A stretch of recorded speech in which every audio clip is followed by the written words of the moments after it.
Hello बच्चों, कैसे हो आप सब? आई होप बढ़िया होंगे। और अब तो जनवरी आ गई है, नहीं न्यू ईयर 2025। तो सबसे पहले तो हैप्पी न्यू ईयर आप सभी लोगों को। और अब आप लोगों के एग्ज़ाम में बहुत कम समय बचा हुआ है, यानी 5 से आपका एग्ज़ाम शुरू है, तो ये लास्ट मंथ ही मान के चलो। इसलिए जो है क्लास 10th बायोलॉजी का जो चैप्टर्स हैं जितने भी हैं उसका रिवीजन मैं ला रहा हूँ, जिसमें सबसे पहले हम टॉपिक्स कवर करेंगे। टॉपिक कवर करने के बाद इसके जो इंपॉर्टेंट क्वेश्चंस वगैरह होंगे वो भी हम साथ-साथ में डिस्कस करेंगे। तो आज जो हम चैप्टर स्टार्ट करने जा रहे हैं, उस चैप्टर का नाम है control and coordination.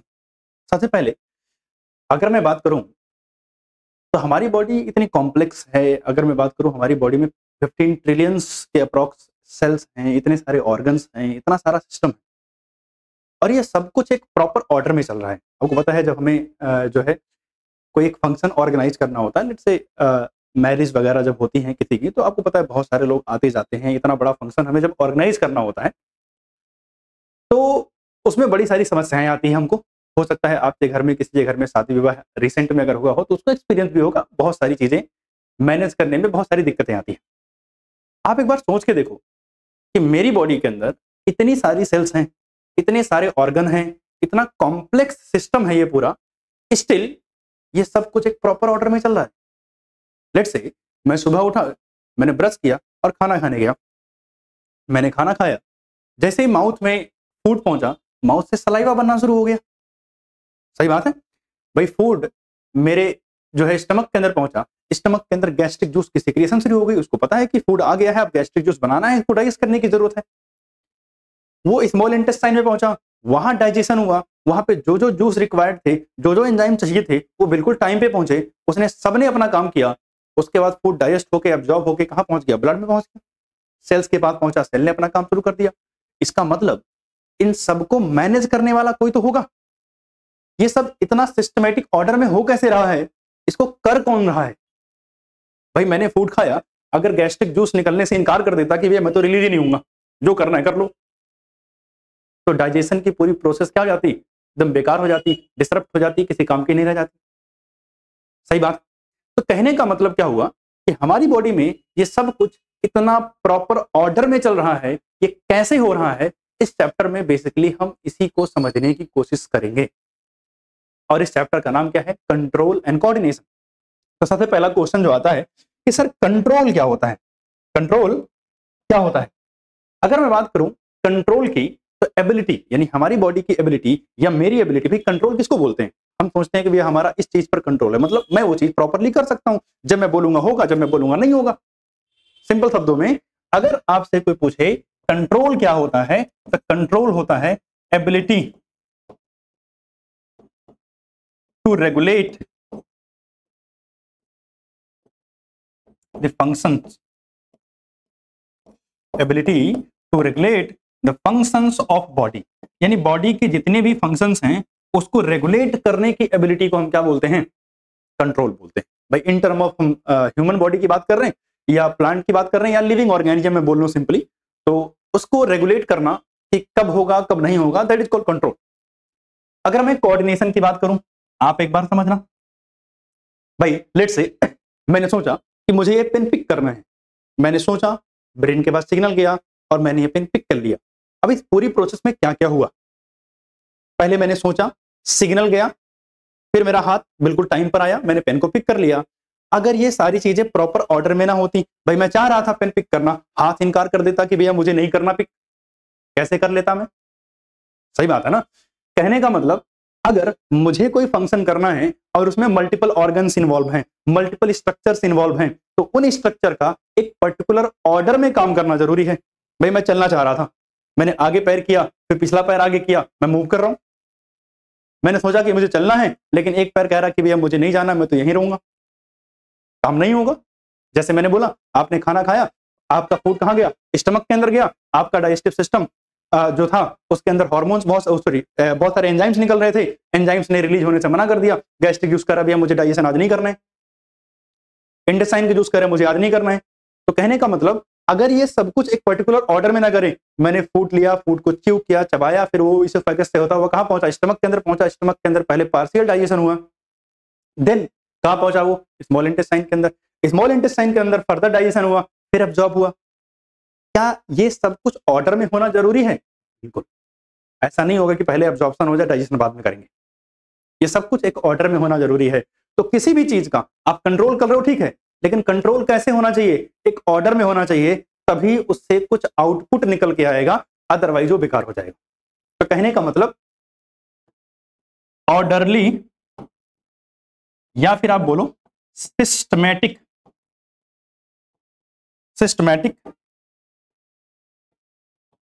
Functioning of different body part together to achieve a common goal, to achieve a common goal, to achieve a common goal. इसे हम क्या बोलते हैं? कोऑर्डिनेशन बोलते हैं। इसे हम क्या बोलते हैं? कोऑर्डिनेशन बोलते हैं। अब सुनना बात है कि जैसे मान लिया मैं कहीं मूव करते हुए जा रहा था, मेरा हाथ कहीं गर्म चीज पे पड़ गया, मैंने हाथ तुरंत मूव कर लिया। सही बात है। हम जब भी रिस्पॉन्स करते हैं, यानी जब हम ये कुछ रिएक्ट करते हैं, तो किसी ना किसी चीज से रिएक्ट करते हैं। भैया ठंड पड़ रही है, देखो जैकेट पहन के घूम रहा हूं मैं, यानी मेरा रिस्पॉन्स क्या था ठंड पर? कि ठंड लग रही है भैया, बचने का तरीका क्या है? जैकेट पहन लो। मैंने सोचा मुझे कहीं जाना है, तो मैं मूव करने लगा। मान लिया तेज कोई चीज मेरे सामने से आ रही है, मेरी आइज क्या हो गई? क्लोज हो गई। इसका मतलब मेरी बॉडी के अंदर बहुत सारी एक्टिविटीज हो रही हैं। अब इन एक्टिविटीज के अंदर इन्वॉल्व कुछ चीजों को हम समझने की कोशिश करेंगे। यानी जब मैं कोई रिएक्शन देता हूं, कोई रिस्पॉन्स करता हूं, मेरी बॉडी रिएक्ट करती है, मेरी बॉडी का कोई ऑर्गन एक्ट करता है, काम करता है, तो क्यों करता है?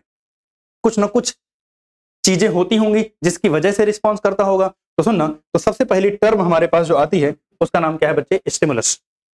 जैसे आप सबने देखा होगा, ऐसे अगर टेस्टी बढ़िया, वैसे तो मुझे नॉनवेज बहुत पसंद है इसलिए मैंने ये फूड लगाया है, तो अगर कहीं आपको टेस्टी बढ़िया सा स्वादिष्ट फूड दिख जाए, खाना दिख जाए, तो भैया आपके माउथ में सलाइवा बनने लगता है।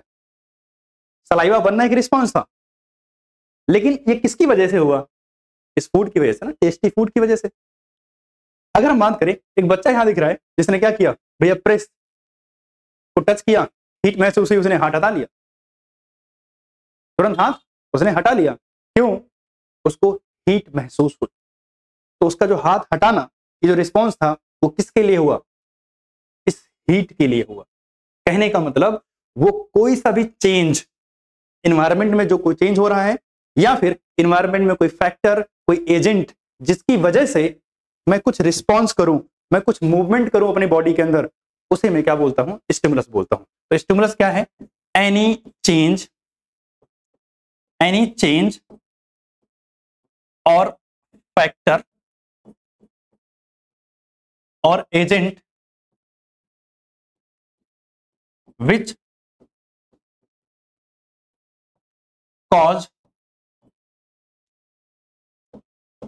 cause change in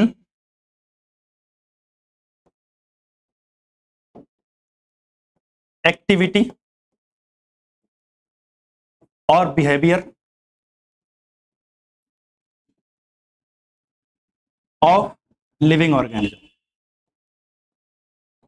कहने का मतलब क्या हुआ कि भाई वो कोई सी भी चीज जिसकी वजह से किसी लिविंग ऑर्गेनिज्म के अंदर, एक्टिविटीज के अंदर उसके कुछ चेंज हो, उसके बिहेवियर में कोई चेंज हो, उन सभी चेंज को हम क्या बोलते हैं? स्टिमुलस बोलते हैं। जैसे मेरे माउथ में सलाइवा नहीं बन रहा था, मैंने टेस्टी फूड देखा और माउथ में सलाइवा बनना शुरू हो गया, तो ये क्या था? जो टेस्टी फूड, वो मेरा क्या है? स्टिमुलस। ठंड पड़ी तो मैंने जैकेट पहनना शुरू कर दिया, ये तो मेरा बिहेवियर में चेंज है ना। क्यों किया मैंने? ठंड की वजह से। तो हीट या कोल्ड, वो क्या हो गया?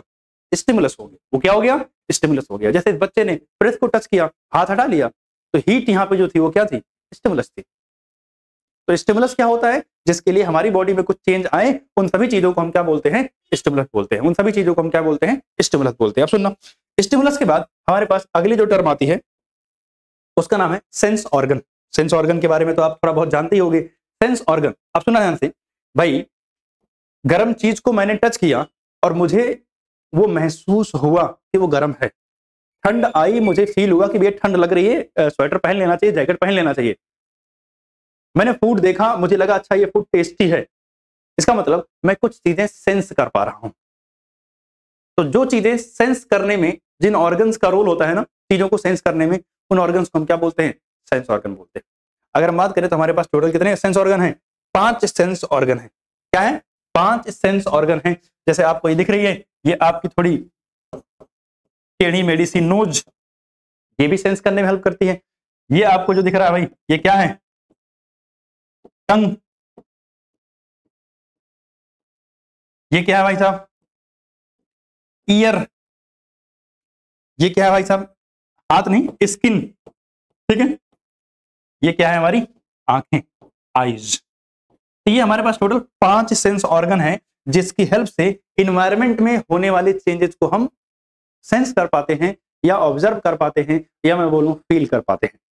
जैसे अगर नोज है तो नोज की हेल्प से हम स्मेल फील कर पाते हैं। जैसे आपके आसपास कहीं जो है कूड़ा कचरा सब फैला हुआ हो, तो आप वहां से जब गुजरते हो तो अपनी नाक बंद कर लेते हो। क्यों? क्योंकि भैया स्मेल आपको कैसे सेंस होती है? नोज की हेल्प से। आप जब फूड कंज्यूम करते हो तो जो टेस्ट आता है वो आपका कैसे आता है? टंग की हेल्प से आता है। मैं बोल रहा हूं, आपको सुनाई दे रहा है, किसकी हेल्प से? ईयर की हेल्प से। तो ईयर किसमें हेल्प करता है? सुनने में हेल्प करता है। अच्छा, एक और बात, ईयर जो है वो लिसनिंग में तो हेल्प करता ही है, ठीक है ना। दूसरा, ईयर बॉडी को बैलेंस भी करता है। बॉडी को क्या करता है? बैलेंस करता है। बॉडी को क्या करेगा? बैलेंस भी ईयर करता है। जैसे मैं अभी खड़ा हूं सीधा, मैं चल रहा हूं, मैं गिर नहीं रहा हूं, मेरा बॉडी क्या है? पूरा एकदम बैलेंस्ड है। इसमें भी ईयर का रोल होता है। इसमें भी किसका रोल होता है? ईयर का रोल होता है। इसके बाद अगर हम बात करें, स्किन किसी भी चीज को फील करने में, लाइक हीट हुआ, कोल्ड हुआ, पेन हुआ, इन सबको फील करने में हेल्प करती है। आईज इसमें हेल्प करते भैया, देखने में। तो सी भाई साहब, ये आप लेक्चर देख रहे हो तो अपनी आंखों से ही देख रहे हो, तो मतलब आईज का काम क्या है? देखने में हेल्प करते। तो कहने का मतलब ये सारे सेंस ऑर्गन हैं जो इन्वायरमेंट में होने वाले चेंजेस, या मैं बोलूं जो स्टिमुलस आया है उस स्टिमुलस को आपको फील या महसूस करवाते हैं। अब इन सेंस ऑर्गन के पास ऐसा क्या होता है जिसकी वजह से जो स्टिमुलस है, जो इन्वायरमेंट में चेंज है, उसको आप फील कर पाते हो या महसूस कर पाते हो? भैया इनके पास कुछ सेल्स होती हैं या ग्रुप ऑफ सेल्स होती हैं, जिन्हें हम क्या बोलते हैं? रिसेप्टर बोलते हैं। तो पहली बात, रिसेप्टर क्या है? सेल्स और ग्रुप ऑफ सेल्स, सेल्स और ग्रुप ऑफ सेल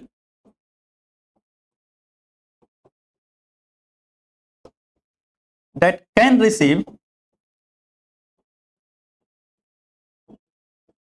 स्टिमुलस, जो क्या कर सकता है? स्टिमुलस को रिसीव कर सकता है। जैसे अगर मैं एग्जांपल के लिए बात करूं, ये आपको दिख रही है टंग। टंग के अंदर बहुत सारे टेस्ट बर्ड होते हैं। टंग के अंदर क्या होते हैं? बहुत सारे टेस्ट बर्ड। जैसे अगर मैं इन जनरल ऐसे बना दूं तो आपको यहां आगे की तरफ जो है, यहां स्वीट टेस्ट मिलेगा।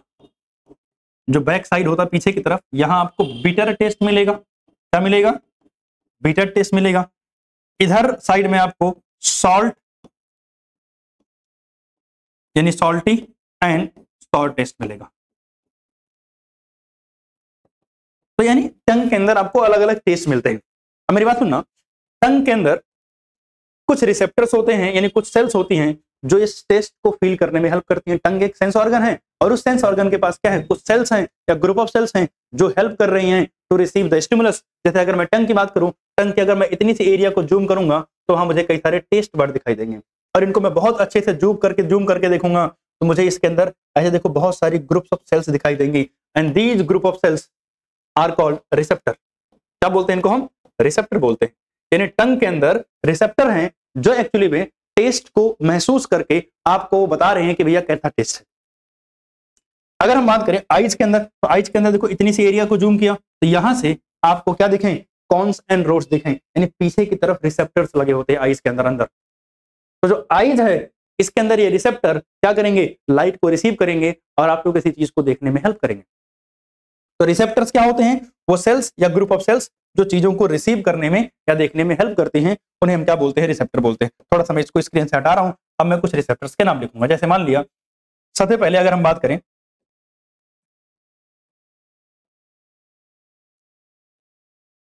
सबसे पहले हमारे पास सेंस ऑर्गन जो है ईयर है।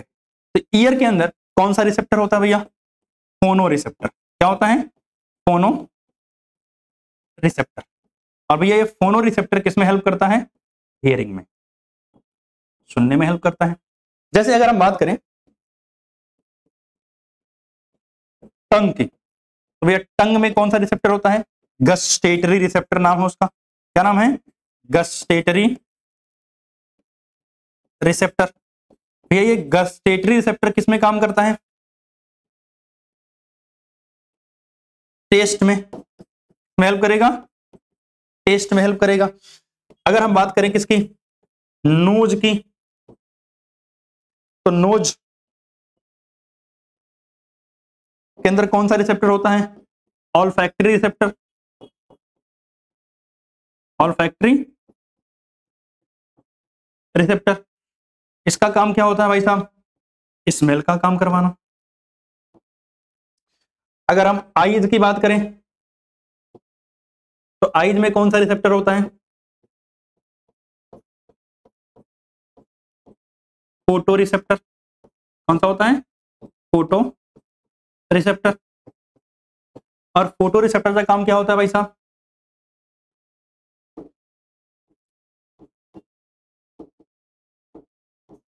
टू सी, यानी चीजों को देखने में हेल्प करता है, या मैं बोलूं लाइट को रिसीव करने में। इसके बाद अगर हम बात करें स्किन के अंदर, थर्मो रिसेप्टर होता है।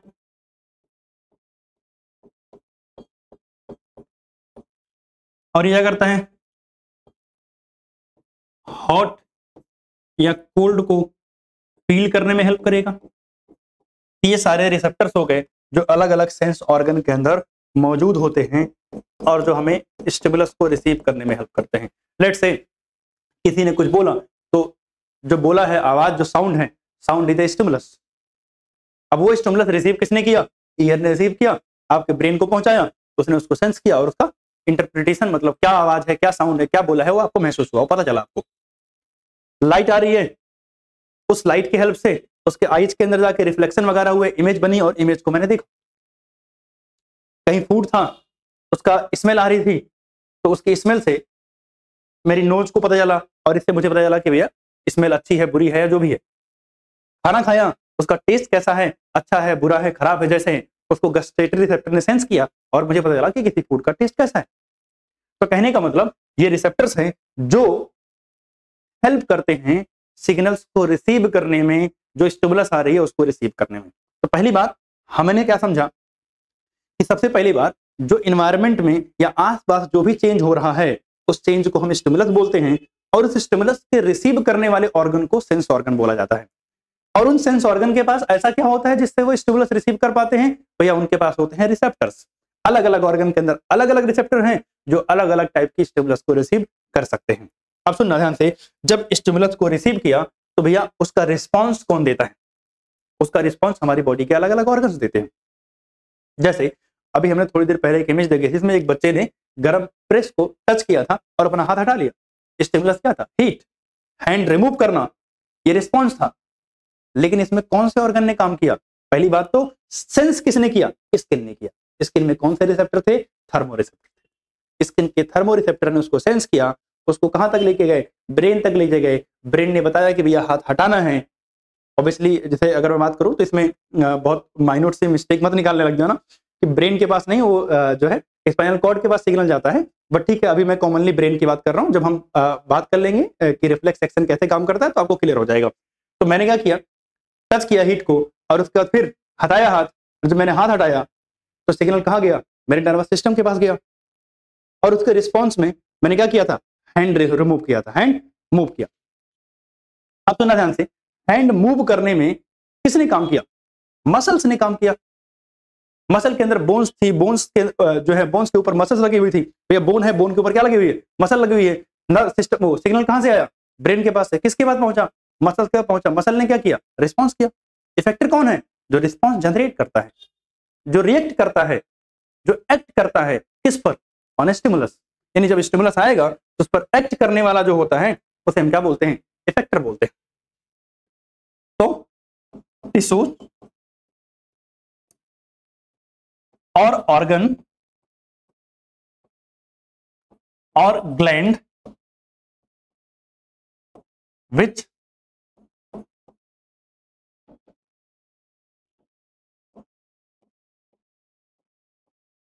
which act on stimulus, यानी जो किसी स्टिमुलस पे क्या करते हैं? एक्ट करते हैं, उन्हें हम क्या बोलते हैं? इफेक्टर बोलते हैं।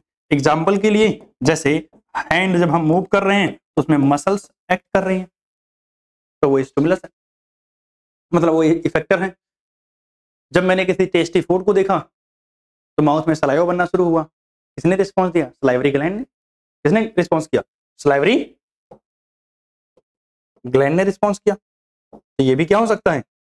सलाइवरी ग्लैंड एक इफेक्टर है। जैसे यहां पर अगर डायग्राम देखोगे, हॉट ऑब्जेक्ट को टच करने पर हैंड को क्या कर लिया गया है? मूव कर लिया गया। तो सिग्नल कहां गया? सेंट्रल नर्वस सिस्टम के पास गया, उसने रिस्पॉन्स दिया और मसल्स को क्या बोला कि भैया हैंड को मूव कर देना है। मसल ने कॉन्ट्रैक्ट किया और हैंड को मैंने अपनी जगह से मूव कर लिया। तो कहने का मतलब ये इफेक्टर कौन है? ऑर्गन्स जो रिस्पॉन्स करते हैं। अब भाई रिस्पॉन्स क्या है भाई साहब? रिएक्शन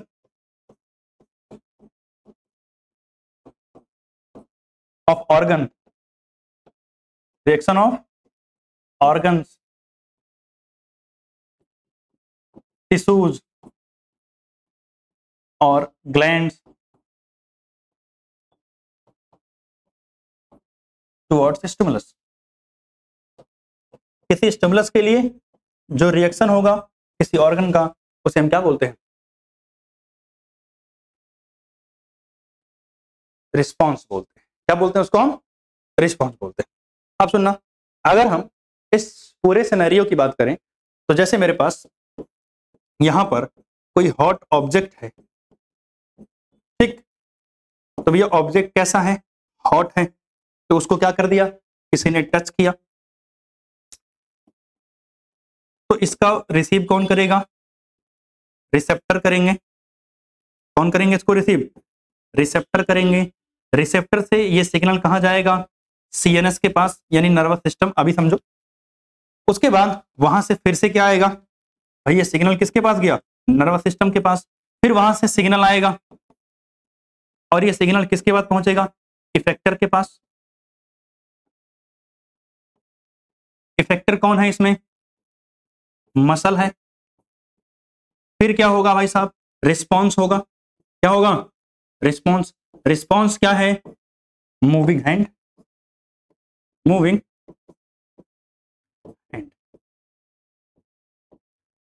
तो अगर हम बात करें तो भैया हॉट ऑब्जेक्ट, यानी यहां पर जो हीट है वो हीट क्या है? स्टिमुलस है। इस स्टिमुलस को रिसीव किसने किया? रिसेप्टर ने। कौन से रिसेप्टर ने रिसीव किया होगा? थर्मो रिसेप्टर ने। सिग्नल कहां गया? सेंट्रल नर्वस सिस्टम के पास। वहां से सिग्नल आया किसको? मसल को। और किसने रिस्पॉन्स, क्या रिस्पॉन्स किया? भैया हैंड को मूव कर लिया। तो अगर हम बात करें तो हमने जितनी भी चीजों की बात की है वो सारी चीजें यहां मैंने एक समराइज कर दिया कि जो है हीट यहां पर क्या है? स्टिमुलस है। रिसेप्टर जो काम कर रहे हैं वो थर्मो रिसेप्टर है और उसका सिग्नल्स में सेंट्रल नर्वस सिस्टम इन्वॉल्व हो रहा है। उसके बाद फिर क्या हो रहा है? इफेक्टर यानी मसल्स वहां एक्ट कर रही हैं और मेरा रिस्पॉन्स क्या था? हैंड को अपना मूव कर लेना, ये मेरा रिस्पॉन्स था। तो इस तरीके से हमने समझा कि ये सब चीजें क्या होती है। अब सुनना, कंट्रोल सिस्टम, जैसे कि मैंने देखा कि जब मैं कोई एक्ट कर रहा हूं, कोई वर्क कर रहा हूं, तो उसमें एक चीज मैं हर जगह बता रहा हूं कि भैया डिसीजन मेकर कौन है? यहां सीएनएस। मैंने टेस्टी फूड देखा था तो मुझे माउथ में सलाइवा बनना शुरू हो गया, लेकिन सलाइवा बनने का डिसीजन किसने लिया होगा? किसने दिया होगा कि भैया ये काम करना है तुमको? तो जो डिसीजन मेकर है यानी जो कंट्रोल सिस्टम है वो हमारे पास, अगर हम बात करें तो दो लोगों के अंदर पढ़ने हैं। एक तो हमें एनिमल्स में पढ़ने हैं, एक कहां पढ़ना है? एनिमल्स के अंदर। और दूसरा जो हमें पढ़ना है वो पढ़ना है प्लांट्स के अंदर, कि भैया प्लांट्स के अंदर डिसीजन कौन ले रहा है। तो अभी हमारा जो प्राइमरी फोकस होगा वो किस पर है? एनिमल्स पर। एनिमल्स में बेसिकली हमारा ज्यादा फोकस रहेगा किसके ऊपर? ह्यूमंस के ऊपर।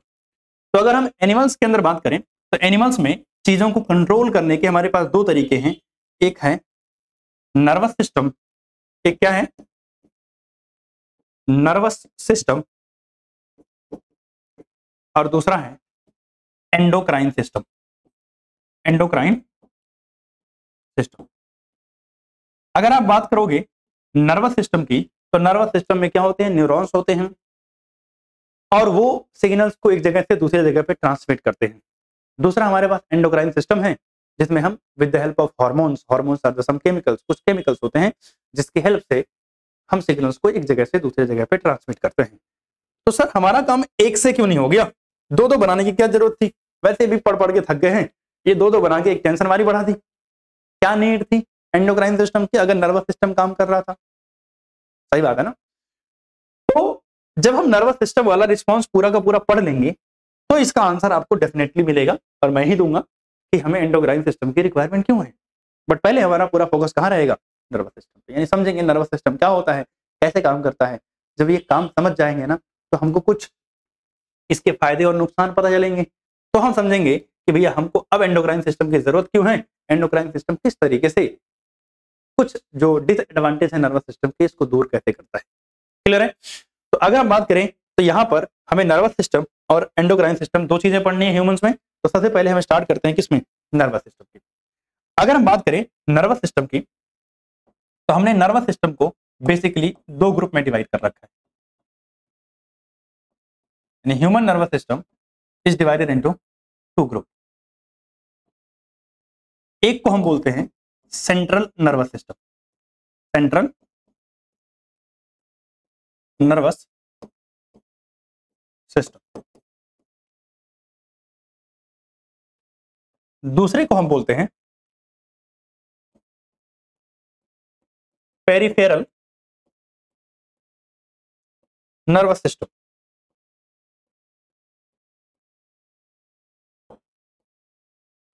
पेरिफेरल नर्वस सिस्टम, शॉर्ट में इसको हम पीएनएस बोलते हैं और इसको हम शॉर्ट में सीएनएस बोलते हैं।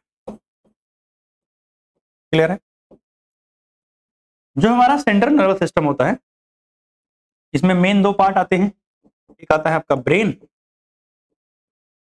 और एक आता है spinal cord. Spinal cord, brain and spinal cord is the part of central nervous system. Where अगर हम पेरिफेरल नर्वस सिस्टम की बात करते हैं तो यहां पर एक्चुअली में नर्व्स आती है। तो आप बात करो, एक आती है क्रेनियल नर्व,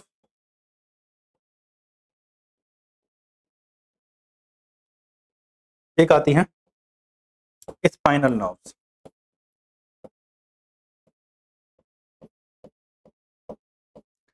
अगर मैं क्रेनियल नर्व्स की बात करूं तो वो नर्व्स जो कहां से ओरिजिनेट होती हैं, ब्रेन से। नर्व्स विच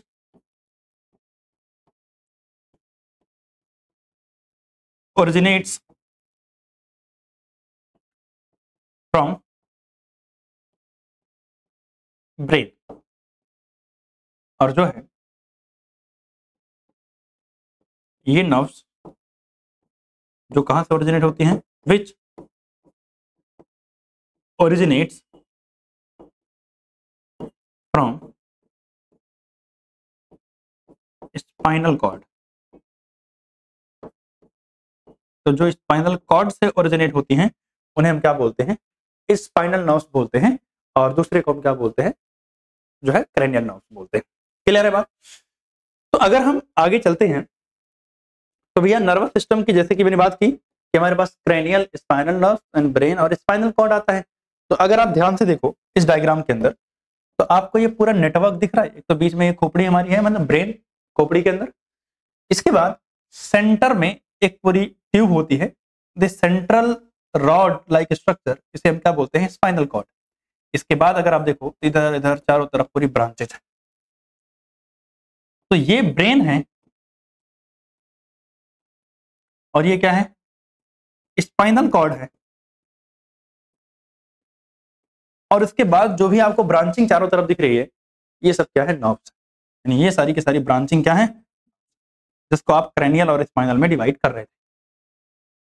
अगर हम बात करते हैं अलग अलग से, तो इस डायग्राम को भी देखो तो यहाँ भी थोड़ा सा क्लियर होगा। ये आपको देखो द ब्रेन, मतलब रिस्पेक्टफुली ब्रेन लिखा हुआ है, ठीक है ना भाई साहब, कमांड सेंटर है, इसके बिना हम क्या, ठीक है। तो ये सारे लोगों के पास नहीं मिलता है, कुछ ही लोगों के पास होता है। और जो है मैंने कहीं कहीं पर सुना है कि कुछ लोगों से घुटने में भी होता है। तो ब्रेन जो है चेक कर लेना आपका कहाँ है, हम लोगों का तो क्रैनियम में ही है, ठीक है ना। तो ब्रेन जो है ये हमारे पास मेन कमांड सेंटर है। इसके अलावा और आपको क्या दिख रहा है, स्पाइनल कॉर्ड, इन rod like structure that is spinal cord. अच्छा, spinal cord and vertebral column, इन दोनों में कभी कंफ्यूजन होता है, तो एक बार क्लियर कर दूं मैं कि अगर हम वर्टिब्रल कॉलम की बात करें तो बैकबोन, अगर आप बैकबोन की बात करोगे तो बस समझ लो ये एक ट्यूब लाइक स्ट्रक्चर है, यानी सिलेंड्रिकल स्ट्रक्चर है। ये पूरी की पूरी क्या है, बैकबोन, ठीक है ना। ऑब्वियसली बैकबोन सीधा ऐसे नहीं होती है, कई सारे टुकड़ों में होती है। अगर मैं मान लूं कि ये पूरी पूरी बैकबोन है, तो इस बैकबोन के सेंटर में एक ओपनिंग होती है। क्या होती है, सेंटर में एक छोटी सी ओपनिंग होती है, होल, और इसी के अंदर आपकी स्पाइनल कॉर्ड होती है। तो मतलब आप समझ लो ये ग्रीन कलर से मैंने बनाया है, this is actually spinal cord. और ये बाहर जो बनाया है ये है वर्टिब्रल कॉलम। क्या है, वर्टिब्रल कॉलम। और वर्टिब्रल कॉलम के अंदर ये जो है ये क्या है आपकी स्पाइनल कॉर्ड, स्पाइनल कॉर्ड, यानी स्पाइनल कॉर्ड एक्चुअली में वर्टिब्रल कॉलम के अंदर होती है, तो इस बात को ध्यान रखना है, ठीक है ना। इसके बाद अगर हम बात करते हैं तो आपको इधर दूसरे वाले डायग्राम के अंदर क्या दिख रहा है, स्पाइनल कॉर्ड से बहुत सारी नर्व्स अराइज हो रही हैं, ब्रेन से तो यहाँ नर्व्स अराइज होते हुए दिखाया नहीं है, बट ये जो सारी की सारी नर्व्स आपको साइड में ब्लू कलर से दिख रही हैं, ये सब के सब क्या है, पेरिफेरल नर्वस सिस्टम का पार्ट है। क्लियर है, अब आगे चलते हैं। हमारे पास आता है टॉपिक न्यूरॉन। न्यूरॉन क्या होता है भाई साहब, ये जो आपका पूरा नर्वस सिस्टम बना है ना, इसके स्ट्रक्चरल और फंक्शनल यूनिट एक्चुअली में क्या है, नर्व्स। जैसे आप पढ़ते हो कि लिविंग ऑर्गेनिज्म किसके बने होते हैं, सेल्स के। Cell is the structural and functional unit of living organism. मतलब क्या होता है कि एक सेल मेरी बॉडी के सारे फंक्शंस को परफॉर्म करेगी, चाहे रेस्पिरेशन हो, डाइजेशन हो, एक सेल कर सकती है, ग्रुप ऑफ सेल्स कर सकते हैं, अल्टीमेटली सेल ही करेंगी क्या, हमारी बॉडी के सारे फंक्शंस। अगर हम बात करें हमारी बॉडी के स्ट्रक्चर, चाहे हम मसल्स की बात करें, चाहे हार्ट की बात करें, किडनी की बात करें, लंग्स की बात करें, सब किसी ना किसी सेल से मिलकर बनी, यानी सेल ही हमारी बॉडी की स्ट्रक्चर पे बना रही है। That's why cell is called structural and functional unit of life. जब मैं बोलता हूँ neuron is the structural and functional unit of nervous system, मतलब क्या हुआ, नर्वस सिस्टम में जो कुछ भी है वो कौन बना रहा है, न्यूरॉन्स बना रहे हैं। नर्वस सिस्टम में जो भी सिग्नल्स ट्रांसमिट हो रहे हैं, आपने पढ़ा स्टिमुलस आया, स्टिमुलस को रिसीव किया गया, स्टिमुलस को रिसीव करके उसको ब्रेन के पास भेजा गया, सेंट्रल नर्वस सिस्टम के पास भेजा गया, वहां से फिर रिस्पॉन्स जनरेट हुआ, वो इफेक्टर तक पहुंचा, इफेक्टर ने उसके लिए रिएक्ट किया। ये जो सारी चीजें हो रही है ना, इसमें कौन इन्वॉल्व है, न्यूरॉन्स इन्वॉल्व है। इसलिए न्यूरॉन्स को functional unit of nervous system भी बोला जाता है। तो ये क्या है, स्पेशलाइज्ड सेल है। कौन सी सेल, specialised cell which can receive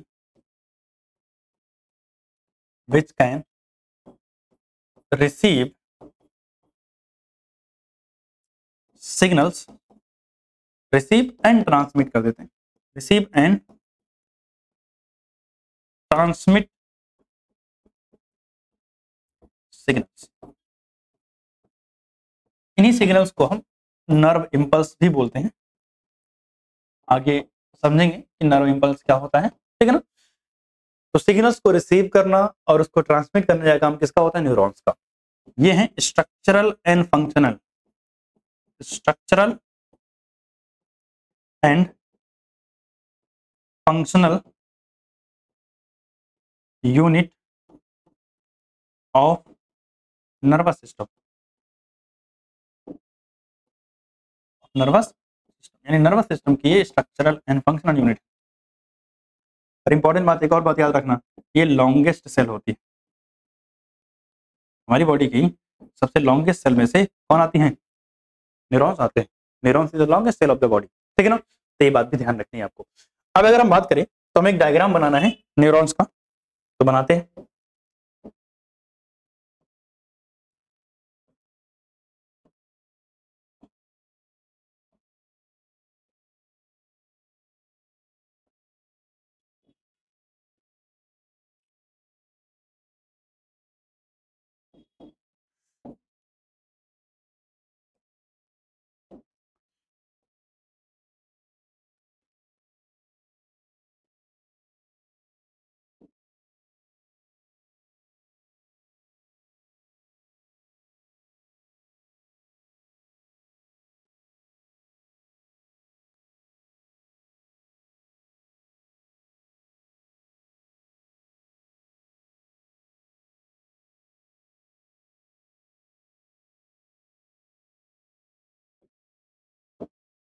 अगर हम बात करें, वैसे शायद कलर वाला फिल तो कर सकते हैं, चलो रहने दो।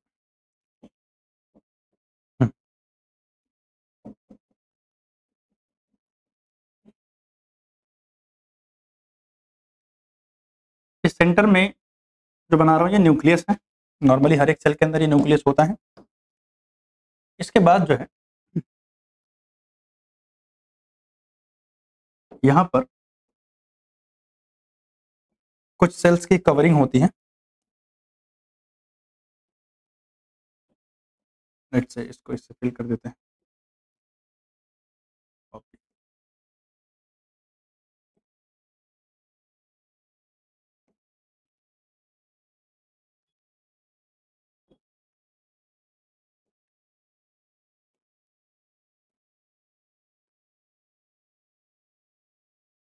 हाँ ये कॉपी पेस्ट करना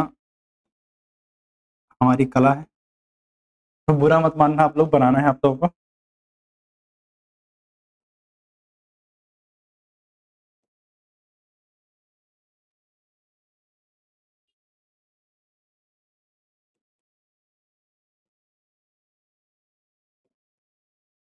ठीक, अब सुना ध्यान से, इसमें जो आपको किनारे पर ये पतली पतली सी ब्रांचेस दिख रही हैं, दिस इज कॉल्ड डेंड्राइट्स। क्या बोलते हैं इसको हम?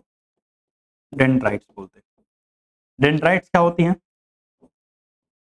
फाइन, नीचे लिख दे रहा हूँ,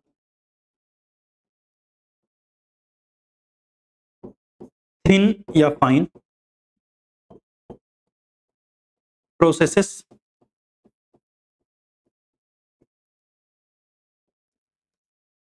अराइजिंग फ्रॉम सेल बॉडी। यार सेल बॉडी से निकलने वाली पतली पतली सी ब्रांच होती है। सर ये सेल बॉडी क्या है? ये जो आपको सेंट्रल स्ट्रक्चर दिख रही है ना, this is called cell body. यानी ये पूरी की पूरी सेंट्रल स्ट्रक्चर, इसे क्या बोलते हैं? सेल बॉडी बोलते हैं। और इस सेल के सेंटर में क्या है? न्यूक्लियस। क्या है? न्यूक्लियस। ठीक है ना? अच्छा, सेल बॉडी के बड़े सारे नाम होते हैं। सेल बॉडी को हम सोमा भी बोलते हैं, सेल बॉडी को हम साइटोन भी बोलते हैं। तो ये सब शब्द आपको मिलेंगे, तो बुरा नहीं मानना, आपको समझ जाना कि हाँ ठीक है, सब इसी का नाम। ठीक है, तो फाइन ब्रांचेज जो सेल बॉडी से निकलती हैं उन्हें हम क्या बोलते हैं? डेंड्राइट्स बोलते हैं। और इंपॉर्टेंट बात, डेंड्राइट्स क्या करती हैं? Receive signals. क्या करती हैं? सिग्नल्स को रिसीव करती हैं। ये ब्रांच्ड भी हो सकती हैं, ऑब्वियसली दिख ही रहा है आपको। ये कैसी होती हैं? ब्रांच्ड। ठीक है ना? अगर हम बात करें cell body, cell body as usual normal cell है, as same as usual cell.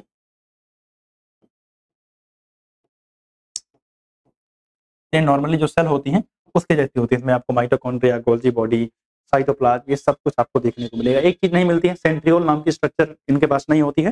ठीक है, बट वो आपके सिलेबस में है भी नहीं, तो आपको उतना ध्यान नहीं रखना है। इसके बाद अगर हम बात करें तो ये जो पूरा का पूरा है वो क्या है? साइटोप्लाज्म है, यानी लिक्विड पोर्शन जो पूरा होता है वो साइटोप्लाज्म होता है। इसके बाद आपको ये जो पूरी डंडी दिख रही है ना, दिस इंटायर डंडी इज एक्चुअली में एक्सॉन। क्या है? एक्सॉन। ये डंडी जो है इसको हम बोलते हैं एक्सॉन। ठीक है ना? इसके बाद अगर हम बात करें तो ये जो मैंने रंग बिरंगी चीजें बनाई हैं, छोटी छोटी सी ये सेल, इनको हम बोलते हैं माइलिन शीथ। इस माइलिन शीथ को बनाने वाली यहाँ सेल्स होती हैं। ये सेल एक्चुअली भी होती है स्वान सेल, बट आपको उनसे भी मतलब नहीं है कुछ खास। स्वान सेल ही ये माइलिन शीथ बनाती है। बट आप हाँ थोड़ा सा ध्यान रख लेना कि नर्व के अराउंड में जो कवरिंग होती है वो क्या होती है? Myelin sheath. और चलो लिख ही देता हूँ। अगर हम बात करें माइलिन शीथ, तो ये कौन बनाता है? फॉर्म्ड बाय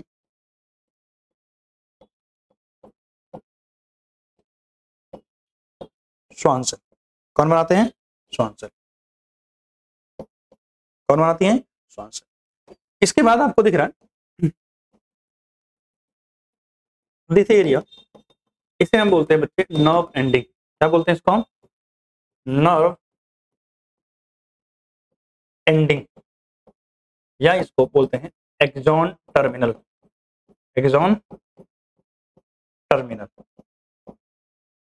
ठीक, क्या बोला जाता है, एक्सॉन टर्मिनल या नर्व एंडिंग। क्लियर बात। तो ये एक बेसिक स्ट्रक्चर हो गई न्यूरॉन्स की। न्यूरॉन्स में जब भी सिग्नल्स रिसीव होंगे तो उसको कौन करेगा, डेंड्राइट्स करेंगे, एंड देन सो ऑन, आगे सिग्नल पास ऑन होता जाएगा और कहां तक जाएगा, एक्सॉन टर्मिनल यानी नर्व एंडिंग तक जाएगा। क्लियर है।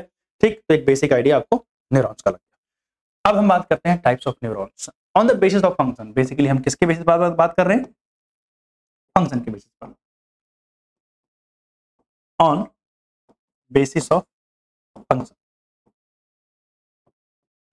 जैसे अगर हम बात करें तो स्ट्रक्चर के बेसिस पर myelinated and non myelinated neurons भी होते हैं। जिसमें माइलिन मिल रही है वो माइलिनेटेड है, और जिसमें माइलिन सीध नहीं मिलती है उसे क्या बोलते हैं, नॉन माइलिनेटेड बोलते हैं, बट हम उसकी बात अभी नहीं कर रहे हैं। तो अगर हम on the basis of function की बात करें तो हमारे पास न्यूरॉन 3 टाइप के होते हैं। एक होते हैं सेंसरी न्यूरॉन,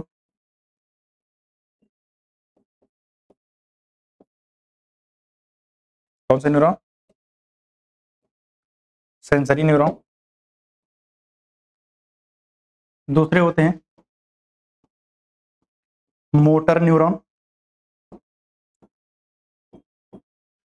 और तीसरे होते हैं relay neuron.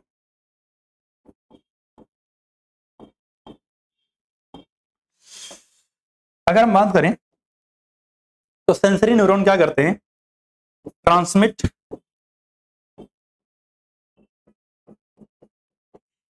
Signal from sense organ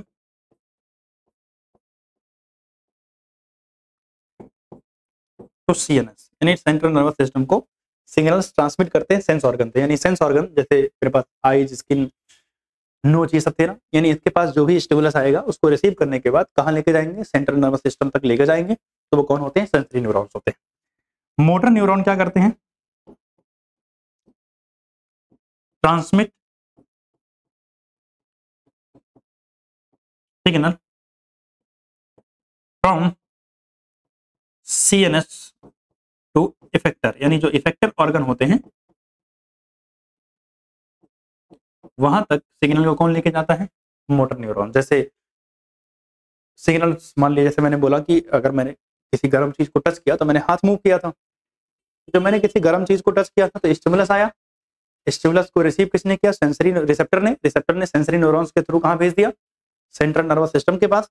उसने डिसीजन लिया, डिसीजन लेने के बाद जो डिसीजन था, यानी जो डिसीजन का सिग्नल है, वो सिग्नल किसके पास भेजा, मसल्स के पास, वो मोटर न्यूरॉन लेके आए। यानी जो ब्रेन से सिग्नल लेके आए मसल को, यानी हाथ को मूव करने का, वो कौन लेके आए थे, मोटर न्यूरॉन। फिर ऑर्गन जो था इफेक्टर यानी हाथ, वो क्या कर गया, अपनी जगह से मूव कर गया। अब रिले न्यूरॉन्स क्या होते हैं, जो क्या करते हैं, इंटर लिंक सेंसरी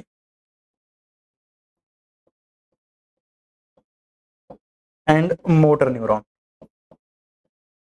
यानी मोटर और सेंसरी को आपस में इंटरलिंक करते हैं, तो उसे हम क्या बोलते हैं, रिले न्यूरॉन्स बोलते हैं। क्लियर है। अब मेरे पास आता है साइनैप्स वर्ड। क्या है ये साइनैप्स वर्ड, चलो इसको भी समझते हैं। अभी जस्ट हमने न्यूरॉन्स बनाए थे, तो अगर मैं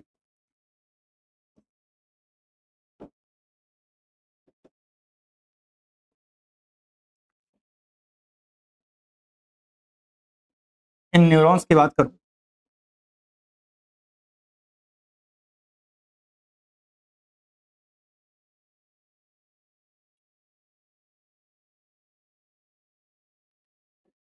तो मैंने ये न्यूरॉन बना लिया, सुनना ध्यान से इसको। यहां पे मैंने सेल बॉडी बना दिया।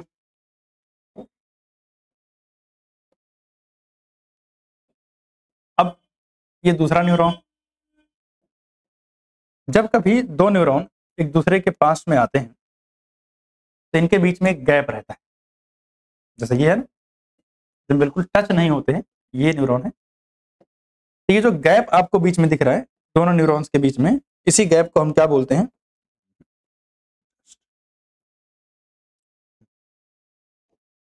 तो ये जो गैप आपको यहाँ दिख रहा है between these two neurons, this gap is called synapse. क्या बोलते हैं इसको हम? साइनप्स। क्या बोलते हैं इसको हम?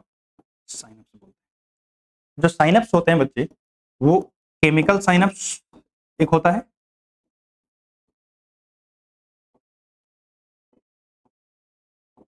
और एक होता है इलेक्ट्रिकल साइनप्स। क्या होता है? इलेक्ट्रिकल साइनप्स। ये गैप जो है केमिकल साइनप्स और इलेक्ट्रिकल दोनों हो सकता है। अगर मान लिया ये गैप बहुत पास पास में है, बहुत क्लोज है, तो एक्चुअली क्या होता है कि इस न्यूरॉन से जो भी सिग्नल्स आ रहे थे उस न्यूरॉन में डायरेक्टली ट्रांसमिट कर दिए जाएंगे as it is electric signal के फॉर्म में। अगर थोड़ा सा गैप ज्यादा है तो सिग्नल डायरेक्ट ट्रांसमिट नहीं होते हैं। सिग्नल यहाँ से डेंड्राइट्स ने रिसीव किया, सेल बॉडी में गया, सेल बॉडी से एक्सॉन में गया, एक्सॉन से एक्सॉन टर्मिनल यानी नर्व एंडिंग में पहुंचा। अब यहाँ से ये केमिकल्स रिलीज करेंगे और ये केमिकल जाकर इस दूसरे वाले डेंड्राइट से बाइंड कर जाएंगे। यानी इस बीच में जो ट्रांसमिशन होता है वो केमिकल सिग्नल्स ट्रांसमिट करते हैं। कौन ट्रांसमिट करते हैं? केमिकल सिग्नल ट्रांसमिट करते हैं। यानी इसके बीच में signals in form of chemicals flow कर रहा होता है, तो इसको हम केमिकल साइनप्स बोल देते हैं। अब ये जो केमिकल था ये जाके इससे बाइंड करता है। वैसे इस केमिकल का नाम क्या होता है? न्यूरोट्रांसमीटर। क्या होता है इसका? Neuro transmitter. न्यूरोट्रांसमीटर क्या है? ऐसा केमिकल है जो एक न्यूरॉन से दूसरे न्यूरॉन में जब इलेक्ट्रिकल सिग्नल ट्रांसफर करना होता है तो इलेक्ट्रिकल सिग्नल को केमिकल के फॉर्म में कन्वर्ट करते हैं और फिर वो अगले न्यूरॉन के पास जाता है और वो केमिकल जो एक न्यूरॉन से दूसरे न्यूरॉन में सिग्नल्स को ट्रांसमिट करने में हेल्प करता है, उस केमिकल को न्यूरोट्रांसमीटर के नाम से जानते हैं। क्लियर है?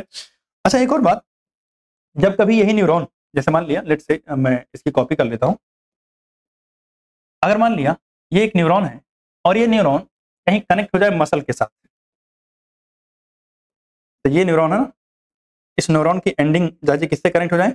मसल के साथ, तब उसको हम न्यूरोमस्कुलर जंक्शन बोल देते हैं। क्या बोल देते हैं? Neuromuscular junction. लेट्स से छोटा सा न्यूरॉन हमारे पास है और यहाँ क्या है? मसल है। तो भैया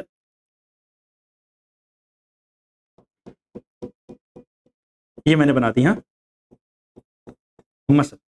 तो अगर न्यूरॉन और मसल्स के बीच में कनेक्शन होना तो this connection is called neuromuscular junction. इसे क्या बोलते हैं? Neuro muscular junction. ठीक, आई होप ये भी क्लियर है कि न्यूरोमस्कुलर जंक्शन क्या होता है। तो अगर यहां तक हो गया है तो आगे चलते हैं। तो अगर हम आगे बात करें तो आता है नर्व इंपल्स कंडक्शन। तो सबसे पहली बात,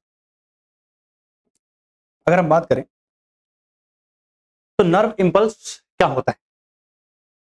अगर हम नर्व इंपल्स की बात करें तो नर्व इंपल्स होते हैं वेव ऑफ इलेक्ट्रिकल और केमिकल सिग्नल्स। मतलब क्या हुआ, पहले लिख लेते हैं एक बार डेफिनेशन। तो nerve impulse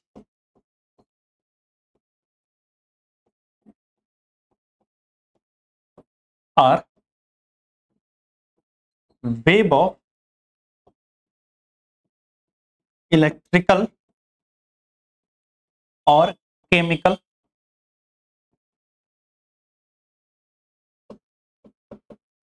signals that transmit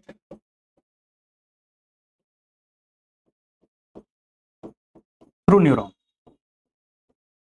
that transmit through।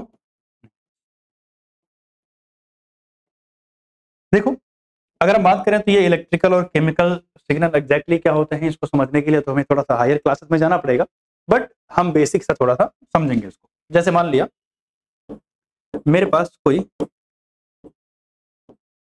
Stimulus आया, ठीक, that stimulus could be heat हो सकता है, कोल्ड हो सकता है, लाइट हो सकता है, मतलब एनीथिंग, ईटीसी लिख दे रहा हूं मैं यहाँ, मतलब स्टिमुलस ये कुछ भी हो सकता है। ये जो भी स्टिमुलस आया है इस स्टिमुलस को रिसीव कौन करते हैं? रिसेप्टर्स। सही बात, कौन रिसीव करते हैं? रिसेप्टर्स। भाई उस स्टिमुलस पर रिसेप्टर्स रिसीव करेंगे। अब इसकी वजह से आपको पता है कि ये जो पूरा कंडक्शन है वो कौन करते हैं? न्यूरॉन्स करते हैं। तो भैया यहां से ये कहां पहुंचेगा? डेंड्राइट्स के पास। किसका पहुंचेगा? डेंड्राइट्स के पास। अब डेंड्राइट जो होते हैं ना, डेंड्राइट से ये सिग्नल पहुंचता है किसके पास? सेल बॉडी के पास। और फिर सेल बॉडी से ये सिग्नल पहुंचता है कहां पर? एक्सॉन के पास। एक्सॉन से ये सिग्नल एक्सॉन टर्मिनल पे पहुंचेगा। एक्सॉन टर्मिनल पे पहुंचेगा। एक्सॉन टर्मिनल से ये सिग्नल आपको साइनेप्सिस यानी साइनेप्स में पहुंचेगा। कहां पहुंचेगा? साइनेप्स पे। और साइनेप्स से ये सिग्नल पहुंच जाएगा नेक्स्ट न्यूरॉन्स डेंड्राइट्स, या नेक्स्ट डेंड्राइट्स ऑफ न्यूरॉन, ऐसे बोलोगे ना, डेंड्राइट्स ऑफ नेक्स्ट न्यूरॉन। कहां पहुंच जाएगा? Dendrites of next neuron.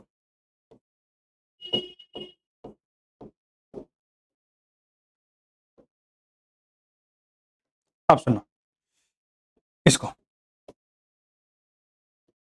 ये तो पूरा का पूरा फ्लो है कि ये फ्लो पूरा कैसे हो रहा है। ठीक, अब होता क्या है, जब भी कोई इलेक्ट्रिक सिग्नल आता है यानी कोई स्टिमुलस आता है, जब कोई स्टिमुलस आएगा तो उस स्टिमुलस की वजह से उस स्टिमुलस को सबसे पहले रिसेप्टर्स रिसीव करेंगे, या मैं बोलूं रिसेप्टर के बाद से कहां पहुंचेगा? डेंड्राइट्स के पास। जैसे ही सिग्नल डेंड्राइट्स के पास पहुंचेगा तो डेंड्राइट से कहां पहुंचेगा? सेल बॉडी के अंदर। अब सेल बॉडी के अंदर कई सारे क्या होंगे? केमिकल चेंजेस होंगे। क्या होंगे? केमिकल चेंजेस होंगे इन सेल बॉडी। जब इसमें केमिकल चेंजेस होंगे तो केमिकल चेंजेस के बाद एक छोटा सा टेम्परेरी, बहुत थोड़ा सा माइन्यूट अमाउंट सा करंट जनरेट होता है, जिसलिए हम उसको इलेक्ट्रिक सिग्नल बोलते हैं। यानी कुछ ऐसे चेंजेस होंगे जिस चेंज की वजह से एक थोड़ा सा स्मॉल अमाउंट ऑफ करंट बनेगा और वो करंट फ्लो करना शुरू कर देता है एक्सॉन से एक्सॉन टर्मिनल एंड देन साइनप्स पर जब पहुंचते हैं, यानी जब एक्सॉन टर्मिनल से साइनप्स पे आते हैं, फिर इस करंट से हम क्या बनाते हैं? केमिकल सिग्नल बनाते हैं। क्या बनाते हैं? Chemical signal. यानी अगर मैं इसको थोड़ा सा बड़ा सिंपल सा करूं तो स्टिमुलस आया, स्टिमुलस को रिसीव किया गया, रिसीव करने से कुछ केमिकल चेंजेस हुए, उन केमिकल चेंज की वजह से कुछ छोटा सा small amount of current generate हुआ। वो करंट सेल बॉडी से एक्सॉन, एक्सॉन से एक्सॉन टर्मिनल तक पहुंचा। जब हम एक्सॉन टर्मिनल पे पहुंचते हैं तो उन करंट की वजह से फिर से वो इलेक्ट्रिक सिग्नल जो था वो किसके में कन्वर्ट हो जाएगा? केमिकल सिग्नल में। यानी कुछ न्यूरोट्रांसमीटर रिलीज होंगे और न्यूरोट्रांसमीटर के बाद से वो सिग्नल कहां पहुंच जाएगा? अगले न्यूरॉन्स तक पहुंच जाता है। और इस तरीके से क्या होगा? नर्व इंपल्स पूरा का पूरा कंडक्ट होती है, यानी one place to another place transmit करते हैं। तो अगर हम इसके आगे थोड़ा सा देखते हैं इस पेज पे, ज्यादा बढ़िया समझ में आएगा। यहाँ पे देखना, सबसे पहले जो भी इंफॉर्मेशन यानी जो भी स्टिमुलस होगा उसको कलेक्ट कौन करता है? सर उसको कलेक्ट करता है या डिटेक्ट करते हैं कौन? डेंड्राइट्स की टिप। और डेंड्राइट्स जब उस इन्फॉर्मेशन को डिटेक्ट करते हैं ना, तो डिटेक्ट करने के बाद वो कहाँ क्या करेंगे? केमिकल रिएक्शन करेंगे। यानी उनके अंदर क्या होगी? Chemical reaction. जब केमिकल रिएक्शन होगी तो मैंने बताया कि उस केमिकल रिएक्शन के बाद एक छोटा सा इलेक्ट्रिक इंपल्स जनरेट होगा, इलेक्ट्रिक सिग्नल जनरेट होगा। तो भैया जनरेट द इलेक्ट्रिक इंपल्स, या मैं बोलूं एक small amount of electric current generate होता है। और वो electric current cell body, axon और एक्सॉन टर्मिनल तक पहुंचेगा। तो कह रहा है electric impulse travel from dendrites to cell body and axon, यानी एक्सॉन के थ्रू ट्रेवल करता हुआ आगे जाएगा। जब ये आगे ट्रेवल करता हुआ जाएगा, यहां से ही उसका दिया आगे ट्रेवल करता हुआ कहां पहुंचेगा? एक्सॉन टर्मिनल पे पहुंचेगा। अब सुनना, जब एक्सॉन टर्मिनल पे पहुंचेगा तो उसके बाद तो दूसरा न्यूरॉन आता है। तो अब इस सिग्नल को दूसरे न्यूरॉन तक कैसे भेजेंगे? जैसे ही ये एक्सॉन टर्मिनल पर पहुंचता है तो एक्सॉन टर्मिनल पर कुछ केमिकल्स रिलीज होते हैं और उन केमिकल को हम बोलते हैं न्यूरोट्रांसमीटर। तो एक्सॉन टर्मिनल रिलीज करेगा कुछ केमिकल्स, और वो केमिकल्स कहां पहुंचेंगे? वो केमिकल पहुंचेंगे अगले न्यूरॉन्स के डेंड्राइट्स के ऊपर, और फिर से डेंड्राइट्स में कुछ केमिकल रिएक्शंस होंगी, और उस केमिकल रिएक्शन के बाद फिर से क्या बनेगा? नया इलेक्ट्रिक सिग्नल बनेगा और वो फिर से आगे ट्रांसमिट हो जाएगा। तो इस तरीके से अगर मैं बात करूं उसका पूरा का पूरा नर्व इम्पल्स या मैं बोलूँ इलेक्ट्रिक सिग्नल क्या करता है, ट्रांसमिट होता है अलॉन्ग विद द न्यूरॉन। तो अगर हम सीधे सीधे शब्दों में बात करें तो इस तरीके से इलेक्ट्रिक सिग्नल ट्रैवल होता है। ऑर्गन्स कैसे कैसे काम कर रहे हैं भैया, सिग्नल आएगा उसको रिसीव करने वाले कौन होते हैं, रिसेप्टर्स होते हैं। अच्छा, यहाँ पे मैं क्लास ओवर करूंगा तो एक बार मैं समराइज कर दे रहा हूँ सारी चीजें। तो हमारे पास जो पूरा का पूरा सिस्टम है, कंट्रोल सिस्टम, उसमें नर्वस सिस्टम और एंडोक्राइन सिस्टम दो होते हैं। इसमें नर्वस सिस्टम की हमने बात की है, पेरिफेरल नर्वस सिस्टम और सेंट्रल नर्वस सिस्टम की। जिसमें अगर हम बात करें सेंट्रल नर्वस सिस्टम में ब्रेन और स्पाइनल कॉर्ड आपका आ रहा था, और पेरिफेरल नर्वस सिस्टम में नर्व्स आती हैं, जिसमें spinal nerves and cranial nerves, यानी ब्रेन से निकलने वाली नर्व्स क्रैनियल होती हैं और स्पाइनल कॉर्ड से निकलने वाली नर्व स्पाइनल नर्व होती है। इसके बाद अगर हम बात करें किसी भी इन्वायरमेंट में कोई भी चेंज आ रहा है जिसके लिए हम रिस्पॉन्स करते हैं, उन चेंज को हम क्या बोलते हैं, स्टिमुलस बोलते हैं। स्टिमुलस को जो रिसीव करते हैं उन्हें सेंस ऑर्गन बोला जाता है, और सेंस ऑर्गन के पास होते हैं रिसेप्टर्स जो सिग्नल्स को रिसीव करते हैं। इसके बाद अगर हम बात करते हैं तो जब सिग्नल्स रिसीव हो जाएगा तो उसको एक्सॉन्स जो है न्यूरॉन्स के थ्रू क्या किया जाएगा, ट्रांसमिट किया जाएगा, उसको सेंट्रल नर्वस सिस्टम तक ले जाएंगे। सेंट्रल नर्वस सिस्टम कोई डिसीजन लेगा, उसके बाद उस सिग्नल को वापस कहां लेके आएगा, इफेक्टर ऑर्गन की तरफ। इफेक्टर ऑर्गन कौन होते हैं, वो ऑर्गन जो किसी स्टिमुलस के लिए रिस्पॉन्स करते हैं, उन्हें हम बोलते हैं इफेक्टर। वो मसल हो सकते हैं, वो कोई ग्लैंड हो सकता है, वो कोई सेल हो सकती है, ठीक है। एंड इफेक्टर के बाद से क्या होगा, कुछ रिस्पॉन्स जनरेट होगा। जब इफेक्टर ऑर्गन कुछ एक्ट करेंगे तो उससे क्या होगा, रिस्पॉन्स जनरेट होगा। जैसे एग्जांपल के लिए हमने टेस्टी चीज देखी, तो वो क्या था, टेस्ट इज द स्टिमुलस, या स्मेल जो हमने देखी है उससे क्या है, स्टिमुलस है। उस स्टिमुलस से सिग्नल जो हुआ वो ब्रेन तक पहुंचा, ब्रेन ने वापस से सिग्नल किसको दिया, सलाइवरी ग्लैंड को, और सलाइवरी ग्लैंड ने उसके रिस्पॉन्स में क्या बनाया, सलाइवा बनाया। तो इस तरीके से जो है पूरा नर्वस सिस्टम हमारा काम करता है। अब इसमें हमारे पास कुछ चीजें बची हैं, जैसे वॉलंटरी एक्शन क्या होते हैं, इनवॉलंटरी एक्शन क्या होते हैं, रिफ्लेक्स एक्शन क्या होता है, रिफ्लेक्स आर्क क्या होता है, और ब्रेन कैसे काम करता है। इसकी बात हम अगली क्लास में करेंगे। और हाँ, अगली क्लास में इन सारे टॉपिक्स के जो इंपॉर्टेंट क्वेश्चंस हैं वो भी हम साथ में डिस्कस करेंगे, ठीक है। तो आज के लिए बस यही।